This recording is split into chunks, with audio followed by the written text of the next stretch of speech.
Webinar is starting, then I'm going live.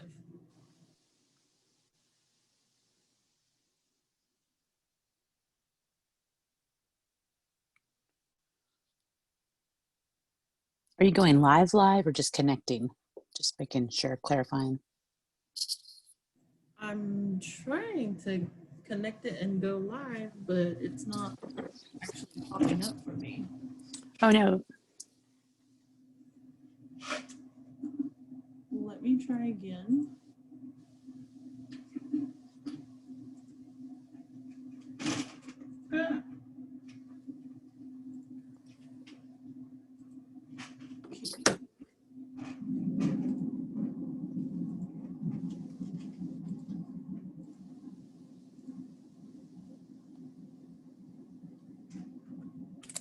Oh, I just threw my.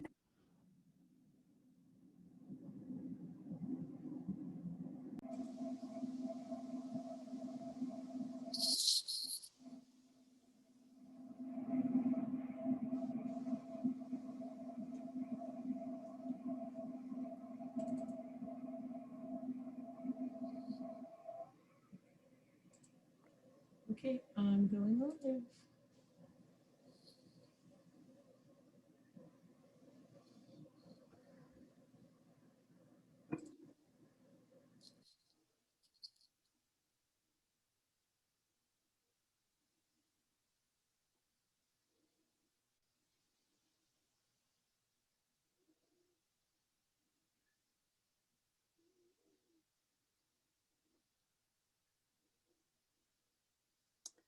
Good evening. Hi, this is Nancy Mason. I'm with the Muskogee Nation Youth Services Program. I am coming to you today for a very special event, Native Youth Vote.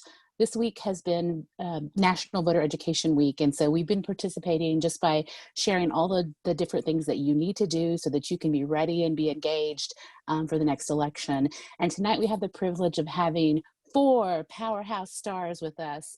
I really admire each of these young people. They're very active in civic engagement. They know so much more than I ever hoped to know at that age. And so I'm just really inspired and motivated by them to learn more. So I hope that you also will learn lots of good stuff from them. We're definitely speaking to Native youth today, but Native people in general. It's really important that we exercise our right to vote. This year marks 50 years that we've actually been allowed to do that. And so you really think that's not a long time. And so we want to hear from each of those panelists. We're going to start out first by having them introduce themselves. And so I am just going to stop sharing real quick and I'll call each of you out if you'll just take a second to tell us who you are.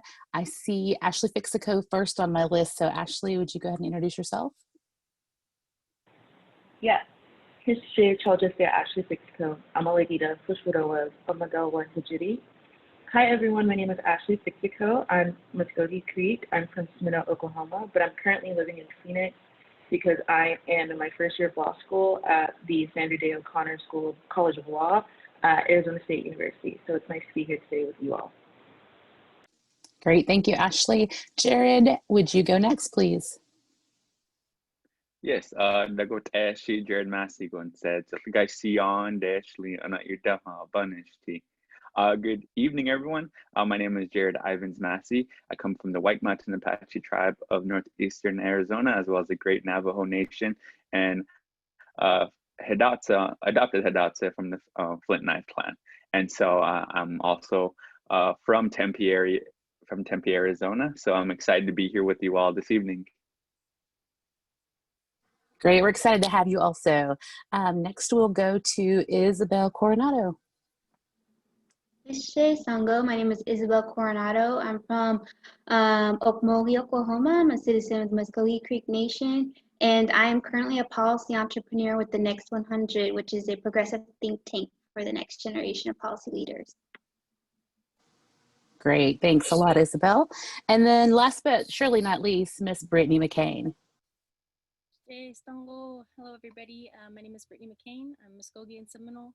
I'm from Little Axe, Oklahoma. I go to the University of Oklahoma. where I study Native American Studies and Anthropology, and I'm a minor in social justice. I'm very happy to be here, and I'm excited to talk about this topic. So, All right, thanks to each of you. Again, I'm so excited to have all of you tonight to be on our panel. I've known each of you just individually in different ways and just been inspired by all of the activism that each of you do. And so I just want to start out first by asking this basic question, and I'll let you all answer however you'd like to. Just go ahead and if you'll unmute yourself when you get ready to do that. First question is, how long have you been voting, and why was it important for you to be engaged in voting? I'll go first. So my first time voting was 4 years ago when it was the election between Hillary Clinton and Donald Trump, but also it was during the election time for our tribe when Chief Floyd was elected. So needless to say, I was very disappointed by what happened with the national results of that election and it being my first election and just seeing having this feeling of disappointment. But also I had to look at myself and say, I really wasn't an engaged voter at that time. And I had known better just being dragged around by my mom to so many different tribal election events and growing up and volunteering in that way. I didn't feel like I had given it my all. So through my advocacy work, that's led to working with legislators, it's really clicked for me why it's so important to vote now and getting out there and doing the best I can to ensure that not only Native youth are voting, but so many other community members have those rights too. Great. Would someone else like to respond to that? Yeah, I can go. So similar to Isabel, I've been voting since I was 18, which was the Donald Trump and Hillary Clinton election, as well as our own tribal elections. And for me, it was important to vote because I felt like it's something that you just do when you turn 18, because my grandma and my family always drug me around to everyone's watch night during tribal elections. And so it was something that I was excited to do for the first time. I remember walking into the polls in New Hampshire and being like, wow, this is what voting is like. And so for me, it was that excitement because you see it on TV, but until you actually go to the polls, you're like, wow, I actually have a say in all of this. We can talk about the Electoral College and all of that with the national voting, but it really gives you something like, okay, I understand why people say you buy into the government, and that's part of that is going to the polls and actually marking a piece of paper and putting it into the machine. It's kind of that excitement. So I've been voting since I was 18, and for me, it just kind of makes sense. Great, thank you. And this is Jared. Like the two previous panelists, I too have been voting since I turned 18. However, it's funny that the first time when I turned 18, the tribal election fell on the day of my birthday, so I was not actually able to vote in that particular election. However, like what Ashley said, my grandmother would actually take me to the campaign headquarters to listen as the results were being given. And that night, the whole campaign headquarters saying happy birthday to me. So that's a memory that I will always forget because that was the first time that, I had turned 18, and then the following year I was so excited to vote in the national election. So just like the previous two, since I turned 18. Thanks, Jared. And that's actually interesting that you say that. I believe also with the Muskogee Creek Nation, if you're 18 after that deadline date, you don't get to vote either. And so that's something that we might need to look at with some of our tribal elections. Yeah, definitely. Thanks for sharing that. Brittany, you want to share us a little bit? Sure. Yeah, so like everybody else, I've been voting since I was 18, and my first election was the Hillary Trump election. And like Isabel said, not too excited about the outcome of that election, but being able to exercise my right and finally being able to feel like I had a say. We're going to talk a little bit later about what youth can do if they can't vote yet, but just having that opportunity finally to feel like I have a voice in my government, and I get to have an input about what happens with our future, and who is in charge, who's in the leadership is a huge part of, it plays a role in our sovereignty as well as tribal nations. So, being able to participate in that ever since has been, it is a privilege, and it's one that I think that, I mean, it's a right, but for a lot of people, they don't have that right. And so I think we need to recognize that, we get to exercise that. We get to have that say. So we need to cherish it, and we need to definitely utilize it. So, so like everybody else, since I was 18. That's great. I'm glad you guys were involved from the beginning. I myself started voting at 18, but I'm going to let you know that I probably really didn't know what I was doing until I was in my late 20s, early 30s. So I think that's the difference between definitely our generations, or at least between me and you all. I see that each of you are already educating yourselves. Can you guys talk a little bit about maybe some of the issues that you feel are important? Like why do you stay up to date, and why do you vote?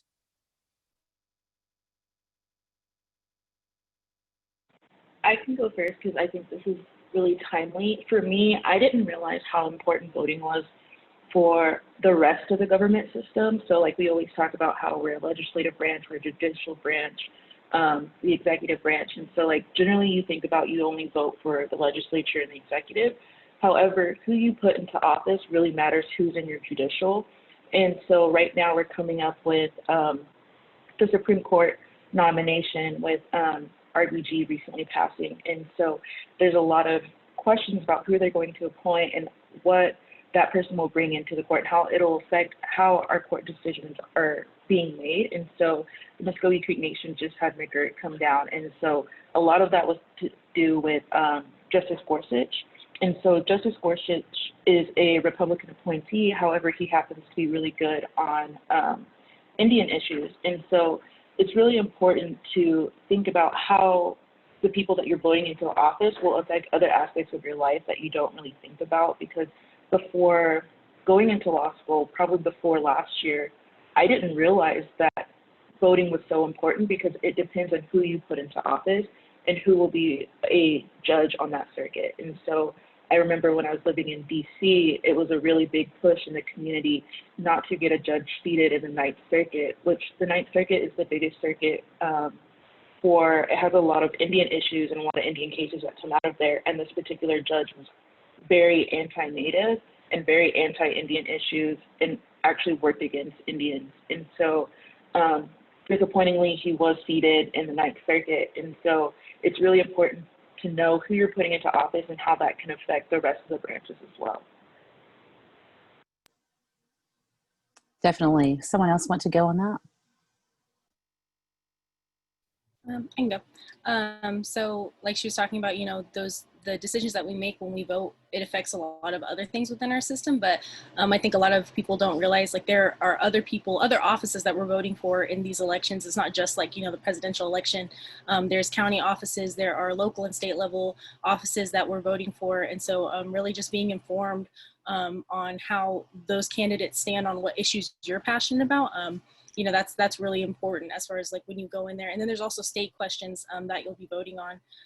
So I think that's why it's really, really important to participate, aside from, the obvious, like determining who's president and all that stuff.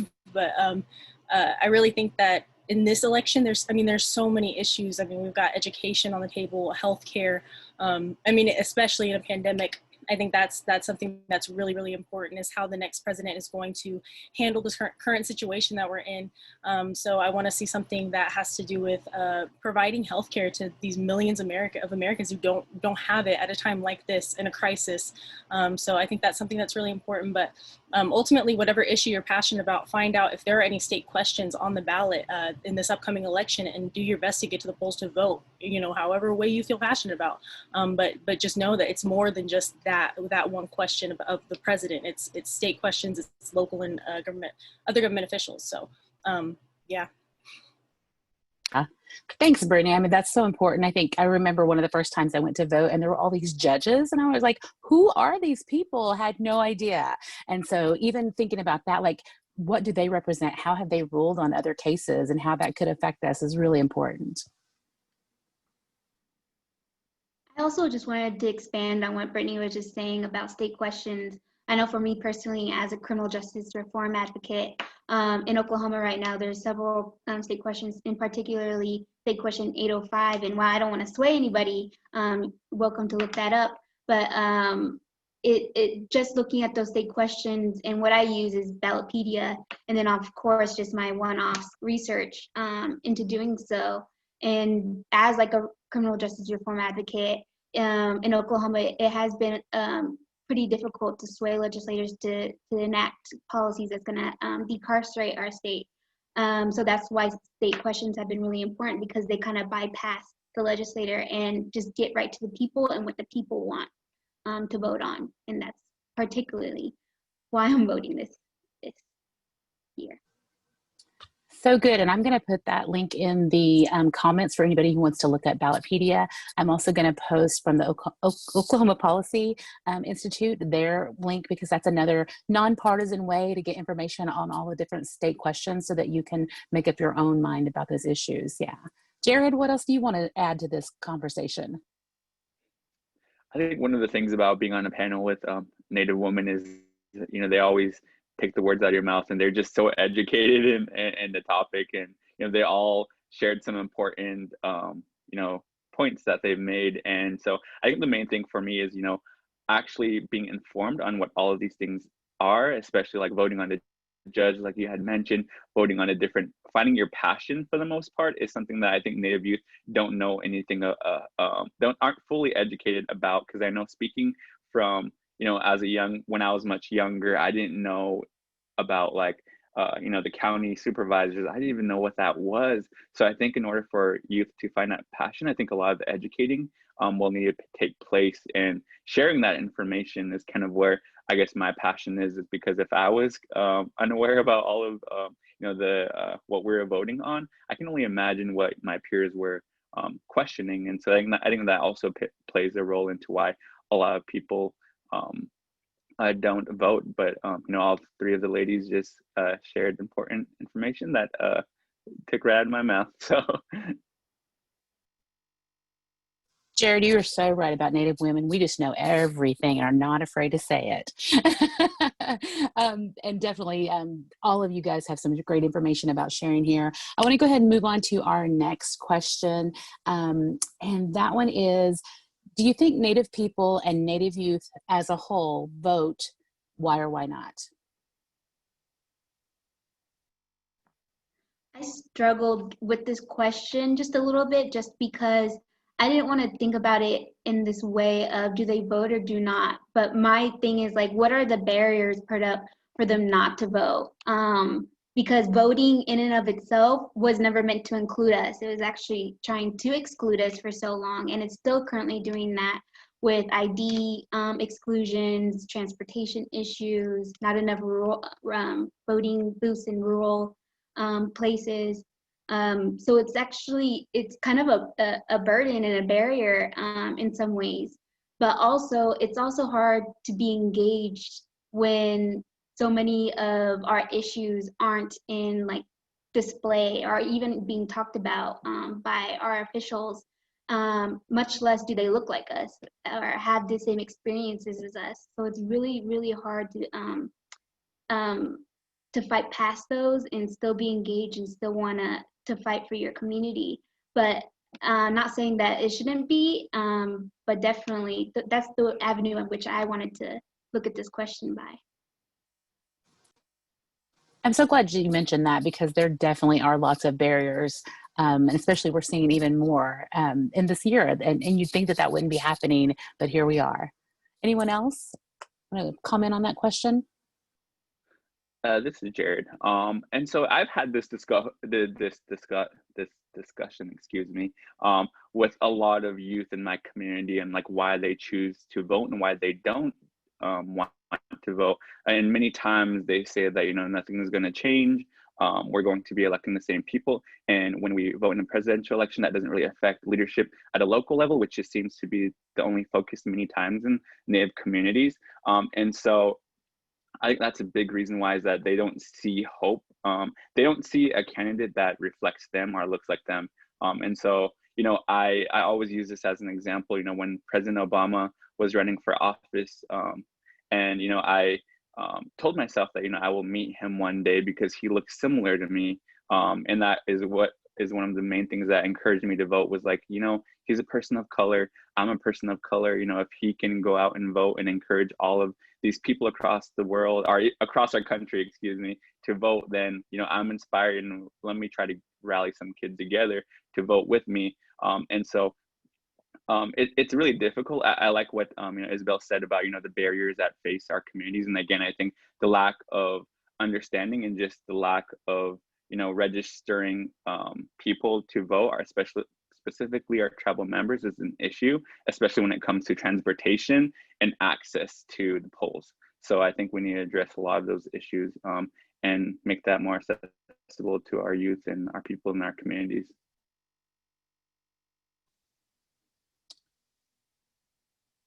Great. I just want to comment that I'm putting several links into the comments. So if you are wanting to check out state questions, different things that are on your ballots, want to find out if you're a registered voter, where your polling place is, any of those questions that you might have, several of those links can help you. I put up Natives Vote 2020, the Oklahoma Voter Portal, our website page. We have all of those links kind of combined. So if you go to muskogeayouth.com/myvote, you can connect with all of those there. And then I've also put up the other links to research some of those questions that we've been talking about.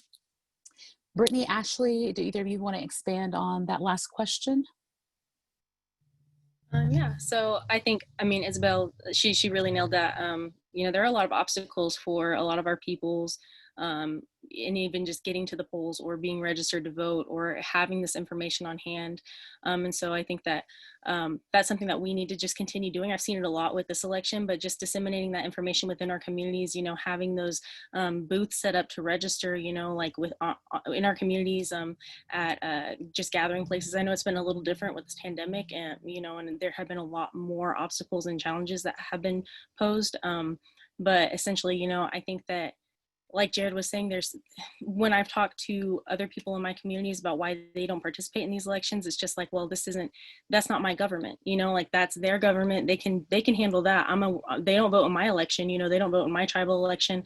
I don't need to participate in theirs. But what I think that all of us really need to realize is, like, all we have to do is look at history. Our people have died by the stroke of the pen of the President of the United States. And so we really have to utilize this opportunity to, if anything, just kind of do some form of harm reduction or damage control. Like, it's right now we're seeing so many movements taking place just across the world globally right now, like here in the United States, all the civil unrest that's been happening. And so really, I think at this point, it's about putting somebody in that position that is going to pose the least opposition to our movements and to the progress that we're trying to create in our communities. And ultimately somebody who is going to be able to be pressured by the public to create these changes that we want to see. And so, I know to a lot of these community members like that I've talked to, it's that simple matter of like, well, that's really not my government, but our governments are affected by those decisions that government makes. And so, I think that that's one of the major reasons that I've gotten as far as feedback goes. But again, just a lot of these obstacles, like we've got to make sure that our community members have access to a lot of these things, these privileges, voter registration and things like that, and the information, how to vote early, simple things that they could do to discredit your ballot, to invalidate it. We need to make sure that we're following all of these regulations so that our vote is counted. And like Ashley said, I know there's a lot of other reasons why people don't vote, like the Electoral College. They just feel like their vote doesn't count. And those are things like, we're going to have to fight that fight. We're going to have to cross that bridge eventually, but the election is now. Our voice and our opportunity to make that change is now. And so, we can still fight those fights leading up to that and participate and still fight those fights continuing that. So, I think a lot of people kind of get caught up in like, well, if I participate in this system, then I'm kind of validating it. And it's like, well, we participate in it every day. We participate in it either way. You buy things at the store, we follow their laws, we drive these cars, we do it every day. And it's just a matter of us actually doing it and utilizing it at a time that's going to be inconvenient for them, because it is inconvenient for them, for us to vote. It is inconvenient for them. Like Isabel said, this was never a system that was created for us. It was created in spite of us.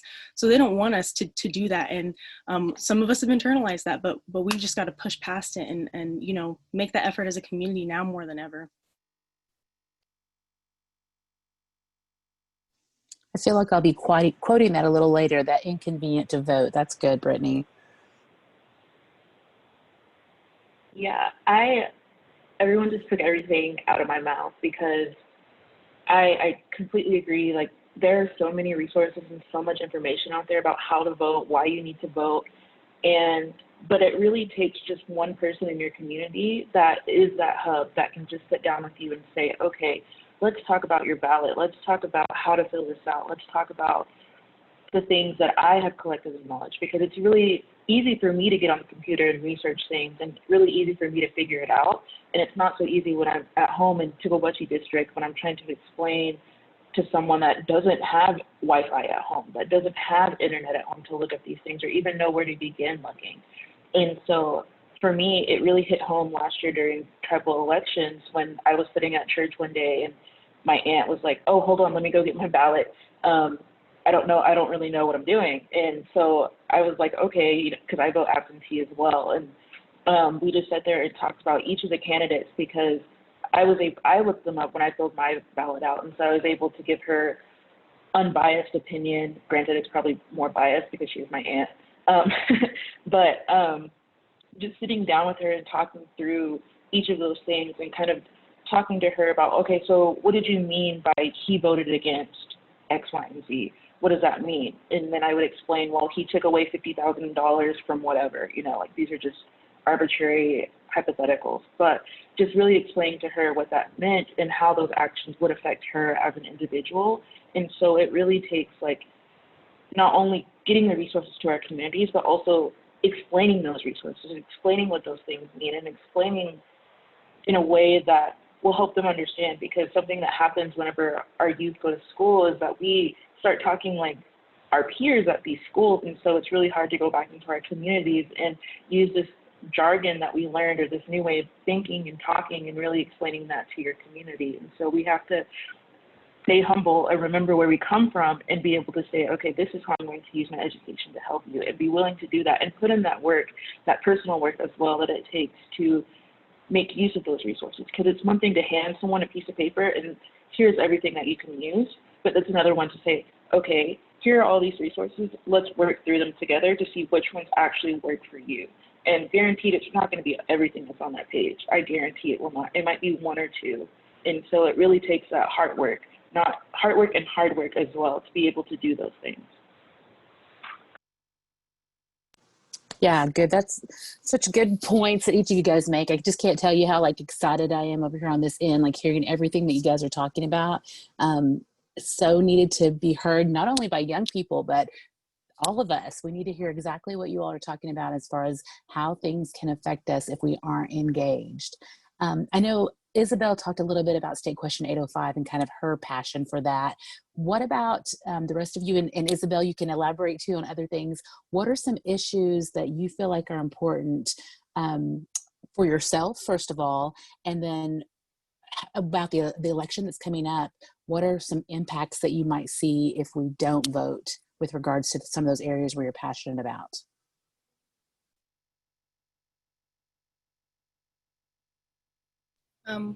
Well, my main concern right now, I think, it's the same as everybody, is just this pandemic and trying to ensure that we save as many lives as possible.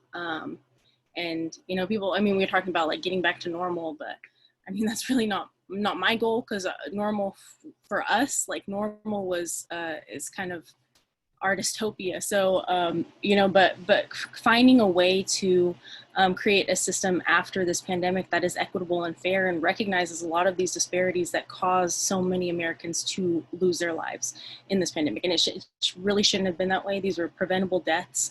And so I think that my main concern, and as far as something that's really going to be impacted by this upcoming election pretty immediately, is the effects of that has on the response to the pandemic.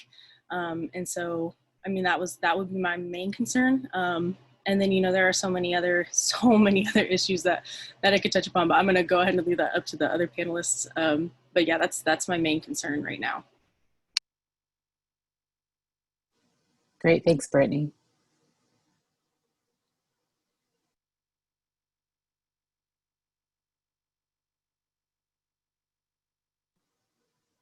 Someone else want to talk about issues? There we go. Yeah, I guess definitely I agree with Brittany about the COVID pandemic. It's such a horrible thing that's disparately impacting travel communities. But also, like, outside of that, there are so many things that our communities are doing, not only to combat the pandemic, but also to maintain some semblance of normalcy, some semblance of going forward, because, you know, it's really easy to get caught up in what the pandemic is doing to us. But at the same time, our nations are trying to really go forward and to really continue building that foundation for people like me who will take their place someday. And so this upcoming election is really scary because, I mean, I always try to stay unbiased, and I always say I vote I for Indian, but it's really scary because the Republican Party is very anti-Native, and granted, the Democratic Party is also anti-Native in some aspects. However, we have to make sure that our issues and our nations are protected within that, whatever that means, some way or somehow. Because, like, we've seen a lot of legislation come out that has not been helpful, and it's actually been very destructive. And even in our own state of Oklahoma, the agreement that came out after McGirt was it hit me like a pile of bricks in the face, because I was so ecstatic when I woke up the day McGirt came down, because I was like, wow, this I never thought I would see this, because I went to the first Murphy hearing at the Supreme Court when I lived in DC, and I remember sitting in that room and being like, wow, like, I wonder if there's ever been a Muskogee person in here before. And I was like, I wonder what that would be like. And whenever McGirt came down, I was like, oh my God, like, how is this going to affect the government? How is this going to affect my community? And then when the agreement came down, I just cried and bawled because I was just so mad. I was so angry because I was like, how could Oklahoma do this to us? Like, we finally won, and now they want to take it away. And so I think making sure we vote for whatever party you vote for, whatever it is, whatever issue that you take to heart, just make sure that you're out there advocating for it and fighting for it every day, because it can all be taken away, like Brittany was saying, like with the stroke of a pen, because we've seen it before all through history. Since 1491, it's been like that. And so we really have to make sure, like, if we're advocating for something, whatever it is, like ICWA, VAWA, our women, our children, we have to make sure we're up there saying, like, okay, you want my vote? Well, what are you going to do for my people? What are you going to do for my sister? What are you going to do for my child? And if they don't have an answer, then move on, because someone will have that answer, and someone will be strong enough to stand up for you and your people. And that all that takes is your courage to be able to say, I'm not going to vote for you, because you should be wanting my vote. You should want my vote, because I could be the dividing factor between you getting into office and not. And so it's really about fighting for your right, because it is a right to vote. But also at the same time, you're voting for people that didn't have that right. You're voting for people that still don't have that right. And so it's really making sure that you're making sure that your voice is heard in all of this. That's some awesome words. And I guess my main goal right here, what I've been passionate about lately, is just getting youth to vote and getting my people to vote has been something that has been a focus of mine since I turned 18, or even before that. And being away from my community, my reservations, about 3 hours away from where I live in Tempe, Arizona. And so going back every election, I try to walk my talk in that, being that if I can travel 3 hours to vote, you live 5 minutes away from the polling place, like, let me pick you up and I'll take you to vote. And so that's one of the things that I've been trying to do, is use myself as an example and be that example for my peers to follow. Is kind of how I've been able to learn and show, instead of just talking, because I think many times our communities just get tired of us telling them this is what the important issues are. And so many times it's like they need to see you walk the talk. And so traveling home every election, every every single election since I've turned 18 is kind of my way of showing everyone, like, if I can vote, then you should too. And especially when it comes to the presidential election, because I'm registered in in the White Mountains, which is Navajo County, but I live in Phoenix, in the city. And so for every presidential election, every county election, I have to drive that 3 hours just to cast my ballot, because absentee voting is just something that, because I go from different apartments from student living, I have to travel those 3 hours every single election. And so, registering my family, registering my siblings, registering my community has been kind of the main focus for me. But, traveling across Indian country, I've been able to discover different issues that, that I have brought upon myself to, look out for and to share. Earlier this summer, I was in the Shoshone Bannock Indian community, and they shared with me about the importance of hunting and the importance of them sustaining that themselves through hunting, and how they're able to do that, and how they back candidates and legislation that will protect their hunting rights.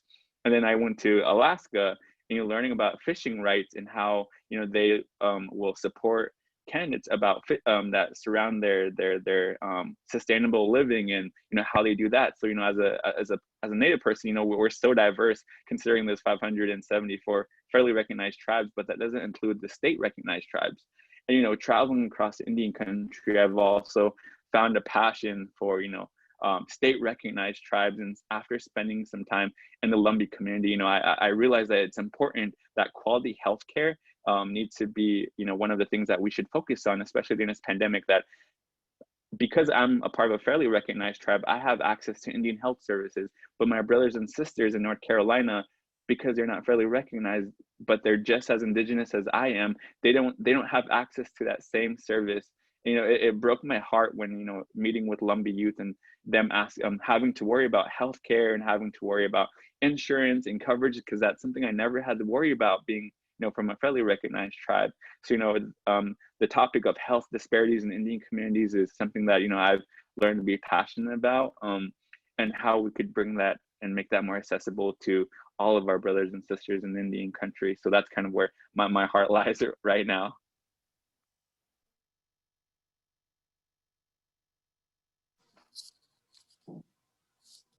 Thank you for sharing that, Jared. I'm going to go ahead and move on to our next question. Hey, Nancy. Oh, go ahead, Isabel. I just really wanted to quickly expand on one thing, and then also Ashley brought up something that I wanted to reminded me of something else. On what I had said earlier about the ballot question 805, just want to give some data and some background on why it's so important. Especially in this time right now in Oklahoma, there was recent data that came out and showed that Native women are 3 times more likely to be incarcerated in Oklahoma State prison than white women, and they still are incarcerated at higher rates than Black women or Latinx women too. So literally, this election can sway bringing back mothers, aunties, sisters, daughters back to our communities, and that's why it's so important. And then number 2, why this election is so important is just like Ashley was saying, is that when that McGirt case came down, it was a big celebration, but we're already seeing so much fear mongering and representatives and senators coming against it. For example, something 2 days ago happened with the EPA. They didn't write the law, but they enforced a law that stripped away the tribe's ability to regulate their own practices around oil and fracking and environmental stuff. So that's why also this election is important, that we're electing people who is going to have our back in this fight. You are so right. Thank you for sharing that and putting that information in there. I definitely didn't want to forget you. So next question that we'll move on to is, what can Native youth who are not old enough to vote, what can they do to be engaged?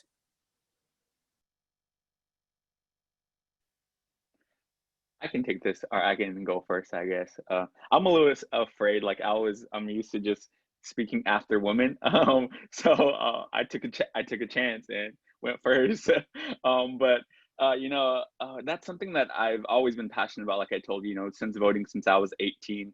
But before that, one of the ways that I got involved was as a poll watcher, and going to the polls, being that person there to answer any questions, even if that's something as small as handing out water to those at the poll, is something that I have been encouraging many of you to do. And through working with Unity, something that we've done in the previous election was we hired actually poll watchers, which were Native youth within the city area, and we would pay them to actually sit at the polls and just hold a Native vote sign. And if anyone had any problems with voter their ballot or just voting in general, they would be there to answer any of those questions, especially since they weren't able to vote themselves. So this is a way of them giving back and having being that service to their people in the greater city area. And so that's something that I've always encouraged my siblings and just people that aren't able to vote is, you can get involved with campaigns, with knocking on doors, with helping with voter registration. And so that's kind of what we've been doing for the past couple of weeks with a partnership with the Intertribal Council of Arizona, was, encouraging Native youth to vote and going in tribal communities across the state of Arizona and getting as many people as we can to vote. And those efforts have been done by youth that weren't able to vote. They've been telling their family, like, if I can't vote, vote for me. And that's one way that I would guilt trip, my grandparents and my parents to vote is, hey, I'm not old enough to vote, but you can vote. So let's go to the polls. I'll tell you who to vote for if I need to, but just vote because you're that voice for me.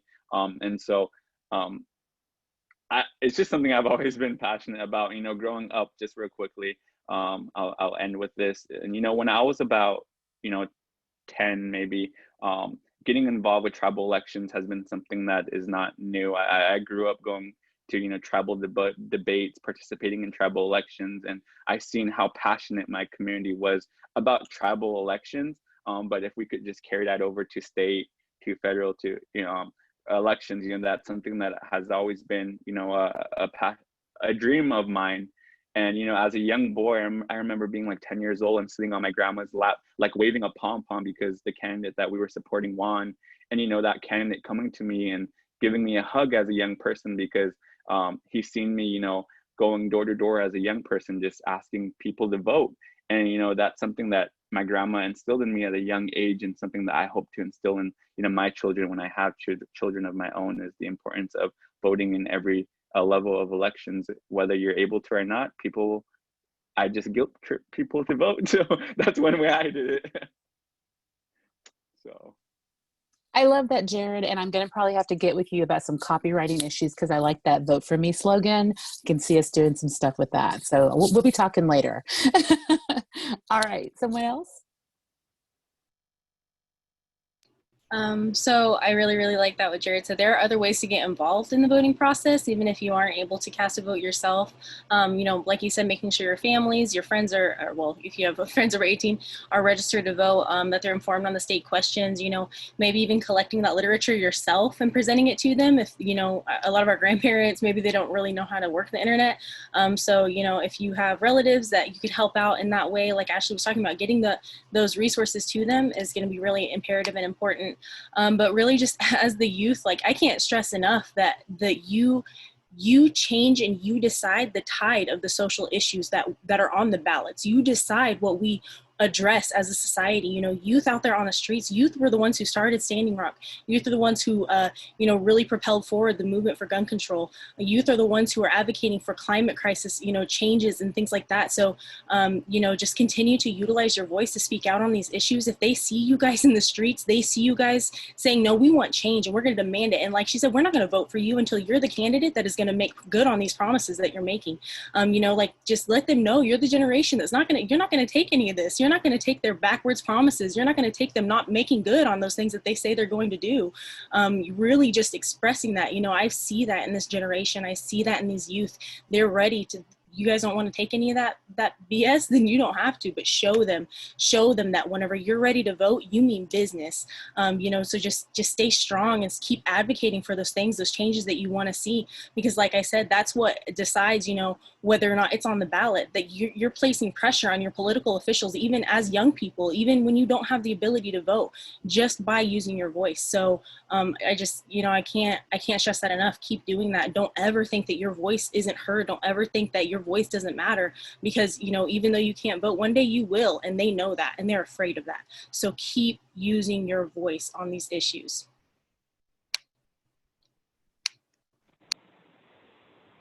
Yeah, I second everything Brittany says.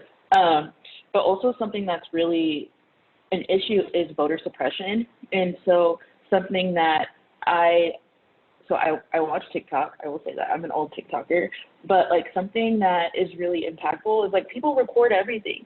People see everything. And so voter suppression is something that happens a lot, and it could just be very insidious, like moving the ballot so they can't put it into the machine, or like something that you could miss, but like, or sometimes they won't even let you. They'll be like, okay, you can't come in the door.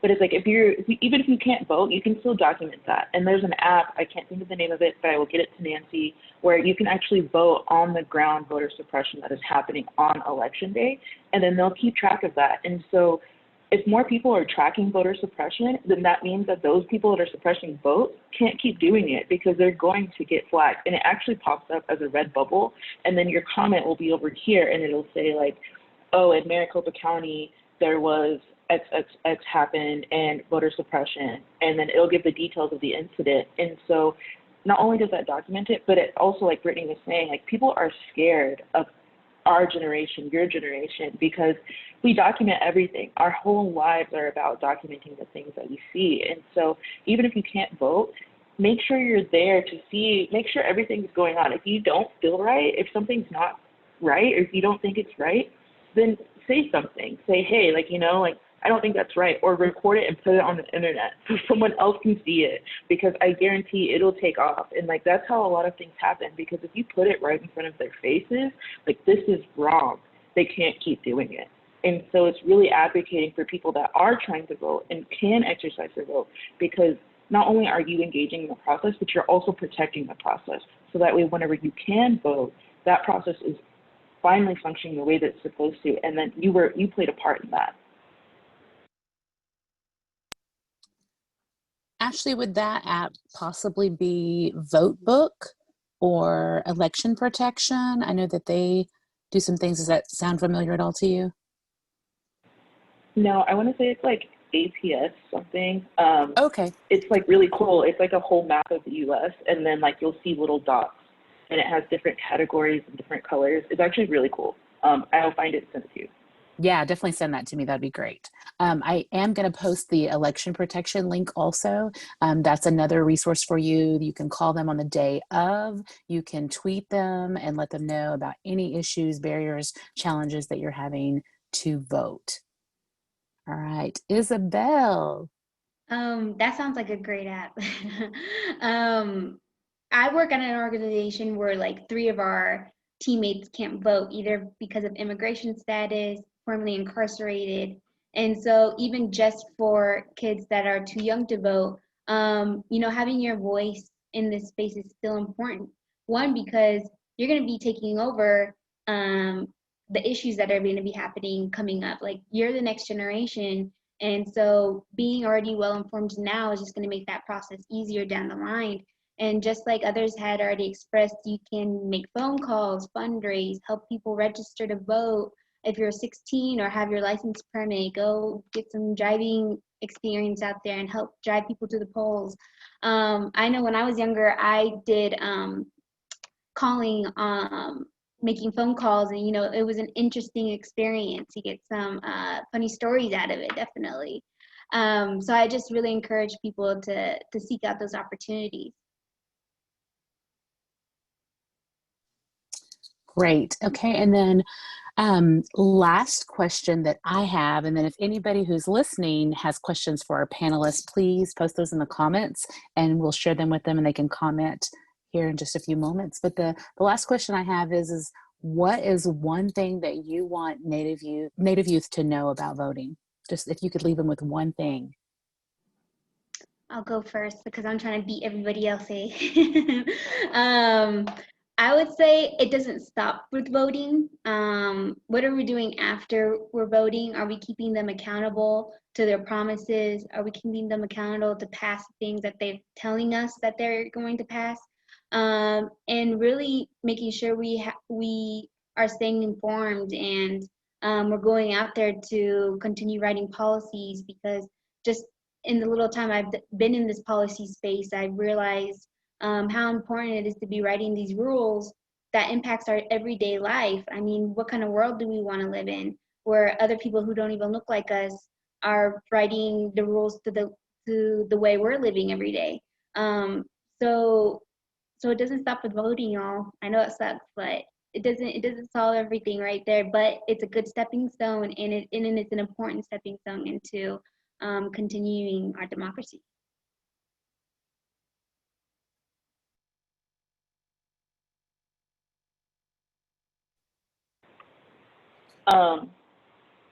Yeah, voting, like something that Brittany was saying earlier, like when you walk into the polling place, they hate it. They hate it. Like I voted before I moved out here over the summer in my little town, and I walked in and I was the only brown person there. And I live in the heart of Seminole Nation. And I walked in and I asked for my ballot, and the lady gave me the stinkest face. And she was like, okay. And she's like, are you registered? And I said, yes. Pulled out my voter registration card, and I pulled everything out that I had. And she said, oh, okay. And I was like, okay, can I have my ballot then? It's my right. And so they hate it. But don't let that hatred and that mean spitefulness get to you, and just vote, because it is your right. You are allowed to do that. And like someone was saying earlier, vote for people that can't vote, and just walk in there with your head held high and say, this is my right. Just like it's your right to be mean to me. Like, I don't care. Like, I'm here to exercise my right, and you can sit there and be hateful and spiteful or not, but my ballot's still going into that machine. And one day, you will never get to be mean to me again. You will never be mean to my sister or anyone else that walks in after me. But you have to be willing to put yourself out there and to keep going despite all the meanness and all the hatefulness that you're going to get. Because, I always laugh and say, like, I always got a mean face, but sometimes people really try me, and I'm really mean back. But it really takes that courage to be able to say, you know what, I'm voting in spite of you. If I don't make a difference, I don't care. I voted, and you couldn't stop me. And that's what it takes to be able to do that.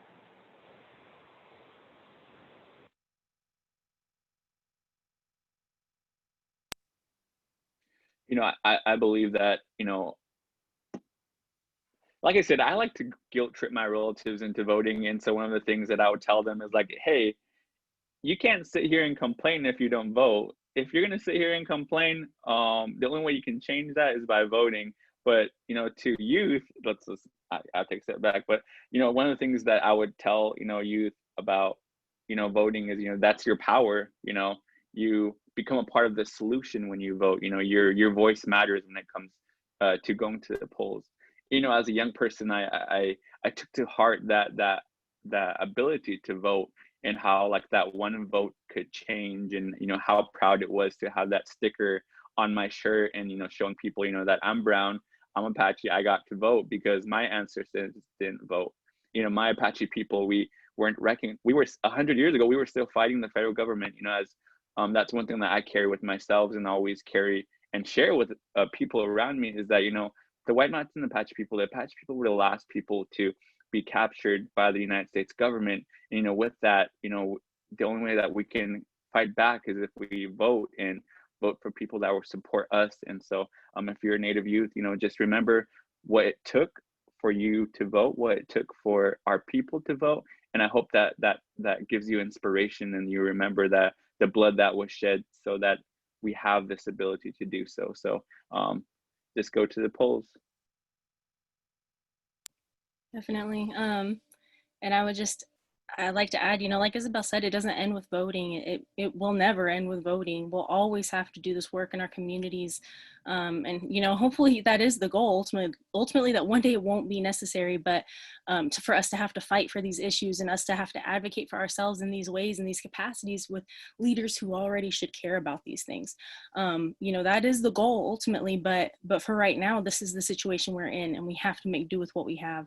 And so voting is just, it's one part. And I know that, you know, there are people who don't want to participate in it, but we still need those people on the ground doing the community work. We still need those people advocating for these different things. Even if you don't want to go to the polls, we need all of the parts of the moving whole for us to progress forward and to make change. And, you know, I don't view voting as some end all be all cure all. I really don't.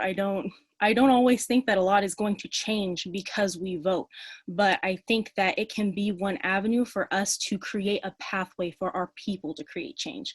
And again, like I said, you know, that means putting somebody in office who is going to create the least resistance to our movements, and who is going to be most subject to that political or public pressure, I should say. And, you know, for the youth, political power, money, authority, that's not power. None of that is power. Nature is power. Our earth is power. These elements, they're power. And so, you know, I just want you guys to remember that these people, they have money, they have access to money and wealth and authority in that aspect, but you are the power. You have the power, even with your vote, just with your voice and your movement in the streets, what you're doing to create change. So like Isabel said, it's not ever going to stop with that vote. And this, you know, maybe one day we'll get to a point where I don't even know what future we're going to create, but I hope that one day, you know, we don't have to jump through all of these hoops and make sure that our people aren't facing these obstacles just to have a say in who their leaders are. So, you know, just keep fighting, just keep pushing forward, and know that, you know, this is one aspect. This is just one thing that we have to do to get to that ultimate goal. And so let's just work together and let's get through it together. It's not ideal, but it is where we are. What a great way to end that. We are the power. That was just some powerful words. Brittany always takes me to church when she's speaking, I think. So thank you so much, Brittany. Thanks to each of you all. I'm looking at, I don't see any comments or questions for you all at this point. So again, just want to thank you all for being a part of the conversation tonight, being the conversation. Before we close out, I do want to do a couple of reminders. Like I said, it is National Voter Education Week. And so things that you can do before tomorrow. If you live in Oklahoma, our deadline to register to vote is tomorrow. Your application has to be in the county election office at that time. It can't be in the mail. It's got to be there by 5 o'clock. So take some time, update your registration. You can go to the Oklahoma voter portal and check to see what your status is, to see if you're current, if you need to register. Then the next thing that you need to do is to make a plan. Are you going to do an absentee ballot? Are you doing early voting? Or are you going to vote on election day? So know what you're going to do. Then do a little research, know your ballot, know what is on it, research it, do a little bit of work, ask people. You've got 4 resources right here that were on this call today. I'm sure that you can find them on their social media and ask them about the different questions on the ballots. Obviously, Jared doesn't have our Oklahoma questions because he's in a different state, but he definitely could get you connected with some great resources if you want to reach out to him too. So knowing what's on there, being educated, being prepared, print off a sample ballot. If you're going to go to the polls, whether that be in the early days or on election day, take that with you. I always put it in my phone so I know, hey, here's how I'm voting on these different issues. And I usually message that to my family members so they also know how to vote. You can do that if you want to. So just encouraging folks to get out there and do that.